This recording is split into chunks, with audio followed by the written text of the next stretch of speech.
Hello friends, इस video में हम लोग class 10 subject mathematics chapter number 2 polynomial का इंट्रोडक्शन पार्ट करेंगे। यहाँ पर देखिए, पॉलिनोमियल की बात करें तो पॉलिनोमियल होता है क्या, इसको राइट करते हैं polynomial.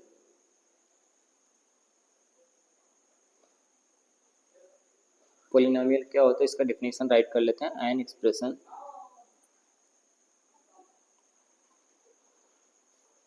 Is of the form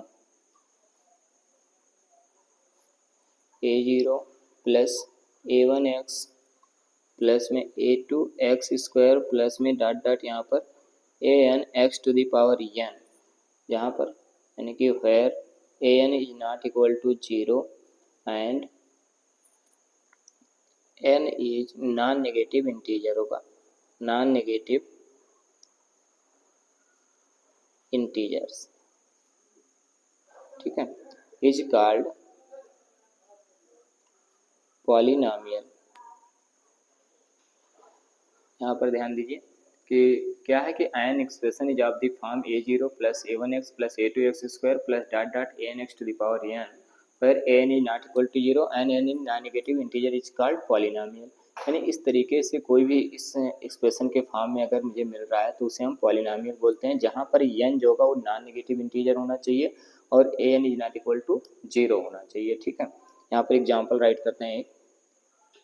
example ये हो जाएगा 3x² प्लस 1। यहाँ पर देखिए ये जो हमारा x² इसका एक्सपोनेंट्स क्या है, नॉन नेगेटिव इंटीजर्स है, इसलिए ये क्या होगा, पॉलिनोमियल होगा। अगर मुझे ये चेक करना हो कि पॉलिनोमियल नहीं है, जैसे हम यहाँ पे लिख देंगे अगर कोई वेरिएबल्स है, इस वेरिएबल पे अगर मुझे रूट मिल जाए तो हम बोलेंगे कि ये पॉलिनोमियल नहीं होगा। सिमिलरली अगर x टू द पावर 1/2 यानी कि ये फ्रैक्शनल नंबर अगर मिल रहा है, या x टू द पावर 3/2 इस तरीके से, तब भी हम बोलेंगे कि ये पॉलिनोमियल नहीं है। अगर वेरिएबल्स हमारा y है और y टू दी पावर जो है यहाँ पर -3/2 इस तरीके से आ रहा है, तो इसको भी हम बोलेंगे कि ये पॉलिनोमियल नहीं होगा। यहाँ पर 3/2 अपान में अगर कहीं वेरिएबल इस तरीके से मिल रहा है 1/x, तो भी हम इसको बोलेंगे कि पॉलिनोमियल नहीं होगा। या फिर 1/x टू दी पावर -2 मिल रहा है, यानी कि अपान में वेरिएबल्स है और जो उसका एक्सपोनेंट्स है वो निगेटिव है, तब हम इसको बोलेंगे कि ये क्या है, पॉलिनोमियल है, ठीक। तो इस तरीके से पॉलिनोमियल को पहचानने के कुछ तरीके थे, जिससे देखकर हम पहचान सकते थे कि ये पॉलिनोमियल है या नहीं है। जस्ट इसके बाद आता है कि इसकी डिग्री क्या होती है, पॉलिनोमियल की degree.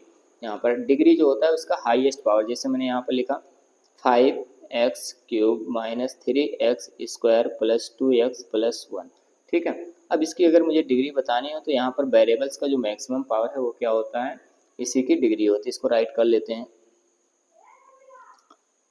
Degree of polynomial.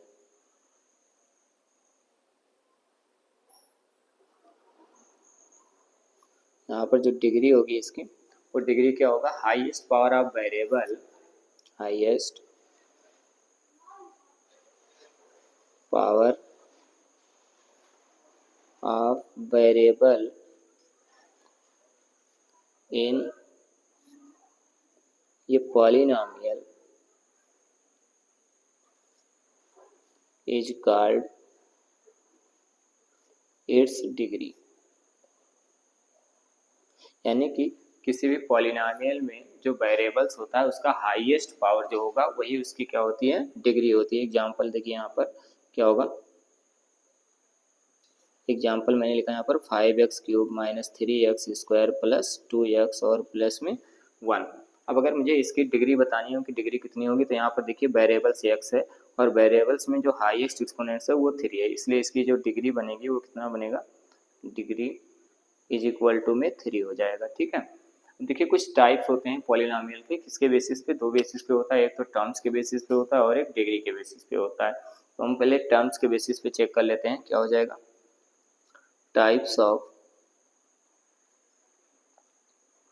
Polynomial on the basis of terms. यानी कि जो टर्म्स के बेसिस पे होता है वो पॉलिनोमियल मुझे देखना है कि क्या क्या है। तो फर्स्ट यहाँ पर होता है मोनोमियल, ठीक है। जो फर्स्ट टाइप होता है वो क्या होता है कि मोनोमियल होता है। मोनोमियल में होगा क्या कि ऐसा पॉलिनोमियल जिसमें केवल और केवल वन टर्म्स हो, लिखेंगे ये polynomial that has only one terms। ठीक है, वन टर्म्स हो जाएगा यहाँ पर, यानी कि ऐसा पॉलिनोमियल जिसमें केवल और केवल वन टर्म्स हो वो मोनोमियल होता है। इसका भी एग्जांपल देखते हैं क्या है, जैसे 5x³ हो गया, इसमें अब केवल एक टर्म है इसलिए ये मोनोमियल होगा। 6x² ये भी मोनोमियल होगा। 2x लिख दें, ये भी क्या है, मोनोमियल है। तो इस तरीके से अगर वन टर्म्स आ रहे हैं तो ये सभी मोनोमियल होते हैं। सेकंड आता है बायोनोमियल। बायोनोमियल क्या होगा, इसमें टू टर्म्स होते हैं, क्या लिखेंगे, ये पॉलिनोमियल, ये polynomial that has two terms, यानी कि ऐसा पॉलिनोमियल जिसमें केवल कितने हो, टू टर्म्स हो, वो क्या होता है, बायोनोमियल होता है। इसका भी एग्जांपल राइट करते हैं। एग्जांपल जैसे 5x³ हो गया प्लस में 3x², वन टर्म्स ये हो गया, सेकंड टर्म्स ये हो गया, यानी टोटल टू टर्म्स हैं इसलिए क्या होगा, बायोनोमियल होगा। सिमिलरली और भी लिख सकते हैं 2x⁻³ माइनस 3x, ये सेकंड हो गया। थर्ड और भी राइट कर सकते हैं x-3, यानी कि ये भी क्या है, बायोनोमियल हो जाएगा क्योंकि टू टर्म्स हैं। सिमिलरली अब आता है ट्रायोनोमियल, इसमें थर्ड जो होगा वो ट्रायोनोमियल हो जाएगा। यहाँ पर ट्रायोनोमियल क्या है, इसमें थ्री टर्म्स होने चाहिए, तो क्या लिखेंगे, ये पॉलिनोमियल, ये polynomial that has three terms. अब इसमें अगर थ्री टर्म्स है तो ये क्या होगा, ट्रायोनोमियल होगा। एग्जांपल देखिए क्या है, ये एग्जांपल होगा 2x³ minus 3x plus 1, 5x² minus 3x plus 2। इस तरीके से 1, 2 एंड 3 टर्म्स इसमें है। सिमिलरली यहाँ पर भी 1, 2 एंड 3 टर्म्स हैं। तो इस तरीके से जिस पॉलिनोमियल में 3 टर्म्स होगा उसे ट्रायोनोमियल बोलेंगे। जस्ट आता है इसके बाद जो टाइप्स ऑफ पॉलिनोमियल है on the basis of its degree, यानी इसके डिग्री के बेसिस पे भी इसको क्लासीफाई किया गया। तो types of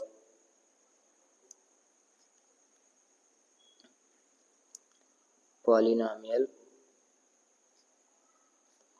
on the basis of its degree, यानी कि इसकी डिग्री के बेसिस पे जो क्लासीफाई किया गया है उसको भी हम चेक करेंगे क्या क्या है। तो फर्स्ट जो इसमें आता है वो लीनियर पॉलिनोमियल आता है।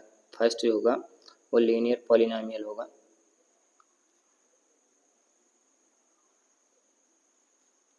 देखिए यहाँ पर लीनियर क्या पॉलिनोमियल क्या होता है, ऐसा पॉलिनोमियल जिसमें डिग्री जिसकी 1 हो। ठीक है, तो क्या लिखेंगे, ये पॉलिनोमियल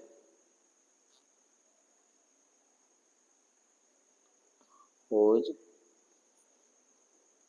डिग्री इज 1, यानी कि जिस पॉलिनोमियल की डिग्री अगर 1 होती है उसे हम लोग बोलते हैं कि वो क्या है, लीनियर पॉलिनोमियल। एग्जांपल इसका होगा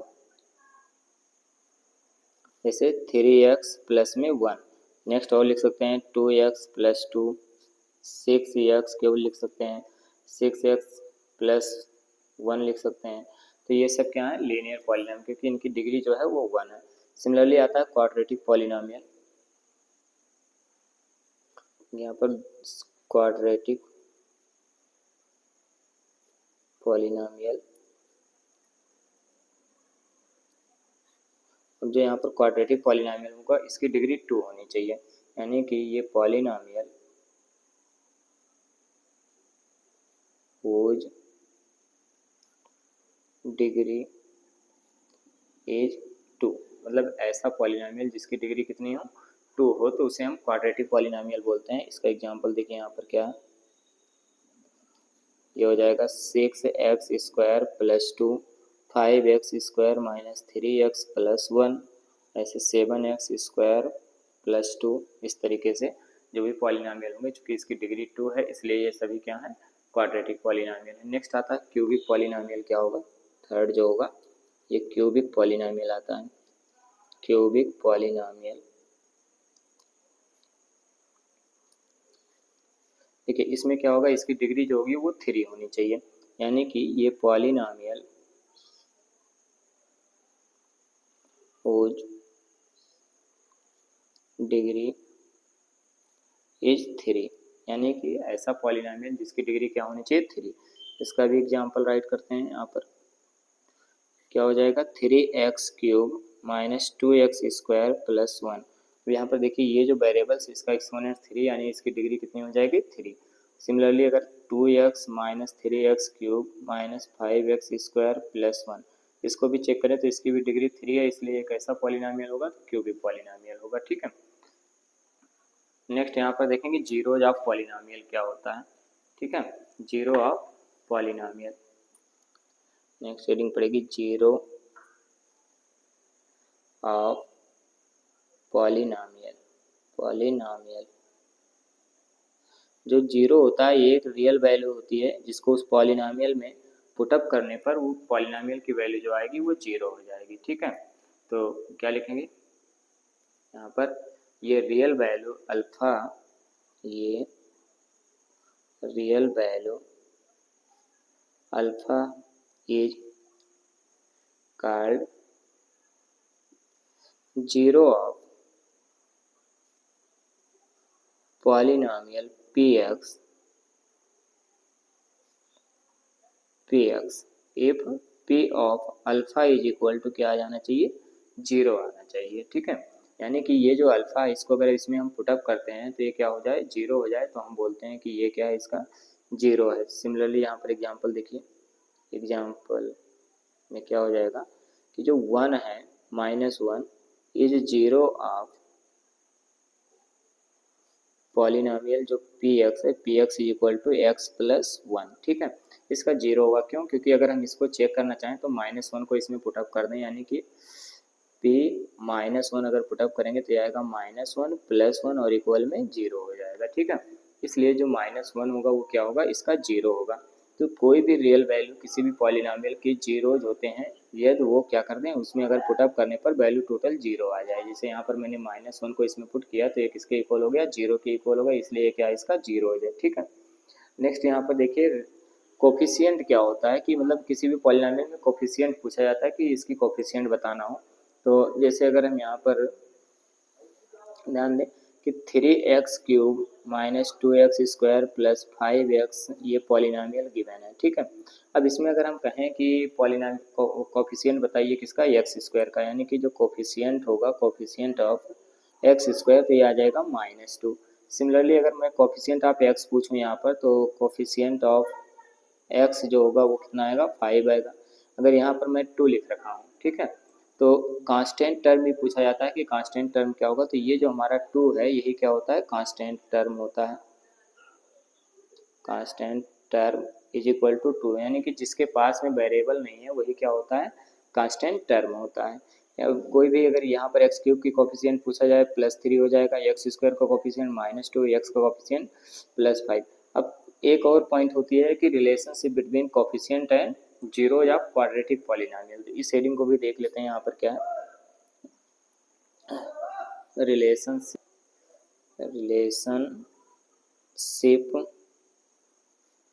between zeros and coefficient of quadratic polynomial.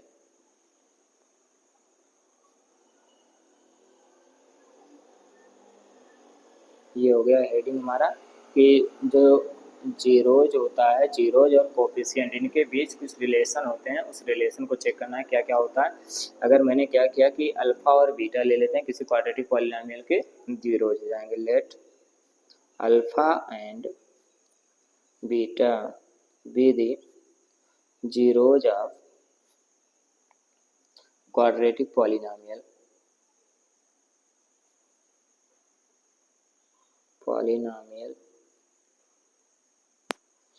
px is equal to में ax² प्लस bx और प्लस में c, where a is not equal to 0 और ये comma b and c are real number. यहाँ पर ये b और c जो है वो क्या है रियल नंबर है। ठीक है, ये रियल नंबर हो गया। अब हमें क्या होगा कि जो अल्फा और बीटा है ये इसके जीरोज हैं, तो इनके कोफिशिएंट और जो जीरोज हैं इनके बीच क्या रिलेशन होता है कि सम ऑफ जीरोज यानी कि alpha plus beta is equal to क्या होगा माइनस बी अपान में ये। ठीक है, अब अगर इसमें हम चेक करें तो माइनस बी क्या है कोफिशिएंट ऑफ एक्स, तो हम इसको माइनस ऐसे रहने देंगे और लिखेंगे कोफिशिएंट ऑफ एक्स, और अपान में क्या हो जाएगा जो ये है ये कोफिशिएंट ऑफ एक्स स्क्वायर हो जाएगा, coefficient of x square. Next होता है कि प्रोडक्ट ऑफ जीरोज,